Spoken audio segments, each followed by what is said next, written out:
హైదరాబాద్లో హైరేస్ బిల్డింగ్లు, premium luxury విల్లాలుండగా మరోవైపు ఇరుకిరుకు సందులు, వాటిలో ఒకదానిపై ఒకటి నిర్మించిన ఇండ్లు ఉన్నాయి. ఇలాంటి వాటిలోనూ లగ్జరీని పరిచయం చేస్తున్నారు కొంతమంది బిల్డర్స్. వెస్ట్రన్ కంట్రీస్లో మాదిరిగా మన దగ్గర కూడా అతి తక్కువ స్థలంలో మల్టీ స్టైల్ అపార్ట్మెంట్స్ను నిర్మించబోతున్నారు. సెల్ఫీ అపార్ట్మెంట్ పేరుతో ఈ ట్రెండ్ సరికొత్తగా రాబోతోంది. ఈ సెల్ఫీ అపార్ట్మెంట్స్ అంటే ఏంటో తెలుసుకోవాలంటే ఈ స్టోరీ చూడాల్సిందే.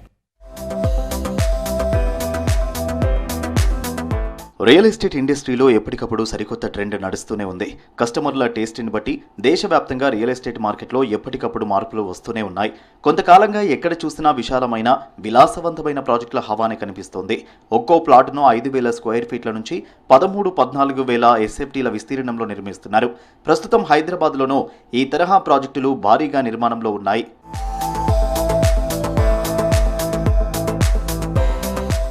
అమెరికా, ఆస్ట్రేలియా వంటి దేశాల్లో ఉండే ఈ సెల్ఫీ అపార్ట్మెంట్లు ఇటీవల కేరళ వంటి రాష్ట్రాల్లో నిర్మిస్తున్నారు.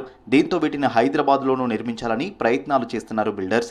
అయితే వీటిపై కూడా మిక్స్డ్ టాక్ నడుస్తోంది. ప్రస్తుతం సొంతింటి కలను నిజం చేసుకోవాలనుకునే వారు డబుల్ బెడ్రూమ్ లేదా ట్రిపుల్ బెడ్రూమ్లు మాత్రమే కొంటున్నారు.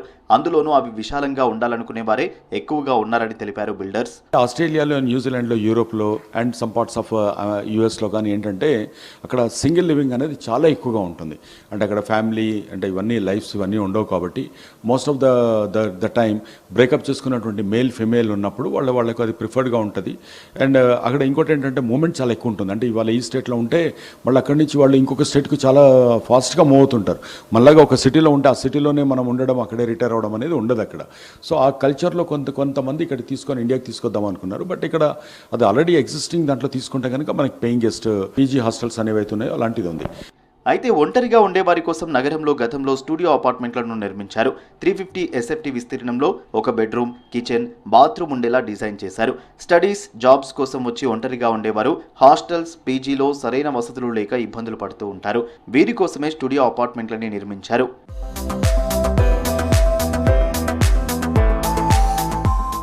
ఇక సెల్ఫీ అపార్ట్మెంట్ అంటే స్టూడియో అపార్ట్మెంట్లో 4వ వంతు విస్తీర్ణంలో మాత్రమే ఉంటుంది.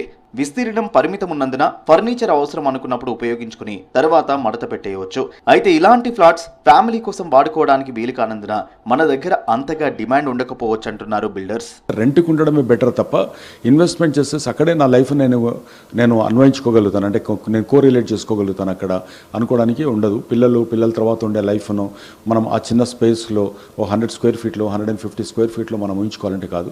జనరల్గా ఎటువంటి ఏంటంటే ఒక చిన్న హాలు, చిన్న కిచెను, ఒక బెడ్రూమ్ ఉన్నదాన్ని మనము స్టూడియో అపార్ట్మెంట్స్ అని అంటాం జనరల్గా.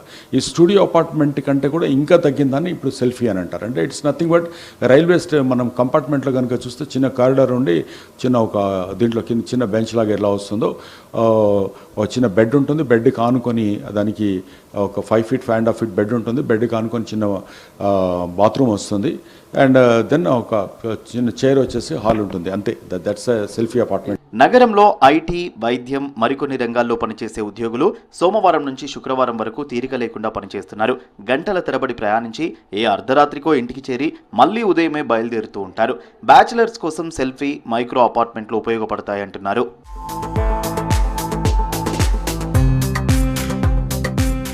హైదరాబాద్లో కూడా సెల్ఫీ, మైక్రో అపార్ట్మెంట్లు నిర్మించేలా ప్రణాళికలు రచిస్తున్నారు బిల్డర్స్.